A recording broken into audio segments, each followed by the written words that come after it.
ఒకప్పుడు ఓ చిన్న గ్రామంలో అర్జున్ అనే బాలుడు ఉండేవాడు. అతనికి చెట్లెక్కడం, నది వద్ద ఆడుకోవడం చాలా ఇష్టం. కాని ఇంటి పనులలో సహాయం చేయడం మాత్రం అతనికి ఇష్టం ఉండేది కాదు. అమ్మ నీళ్లు తేవమన్నా, కట్టెలు తెమ్మన్నా అతను ఆటల్లో నిమగ్నమై ఉన్నట్టు నటించేవాడు. ఒక వేసవిలో గ్రామం దగ్గర నది ఎండిపోయింది. అందరూ దూరం నడిచి నీళ్లు తెచ్చుకోవాల్సి వచ్చింది. కాని అర్జున్ మాత్రం ఎప్పటిలాగే తప్పించుకున్నాడు. ఒకరోజు ఆటలలో అలసిపోయి దాహంతో ఇంటికొచ్చాడు. అమ్మ దగ్గర నీళ్లు అడిగితే ఆమె అలసటతో కూర్చొని ఉంది.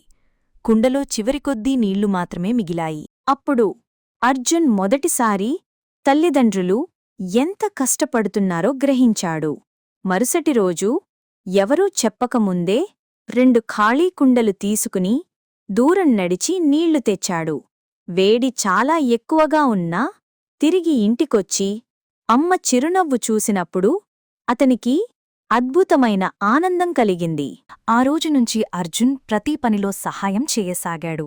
గ్రామస్తులు అతని మార్పును మెచ్చుకున్నారు. కథకుడు నెమ్మదిగా చెప్పాడు, అవసరం తెలిసినప్పుడు మాత్రమే శ్రమ విలువ తెలుస్తుంది.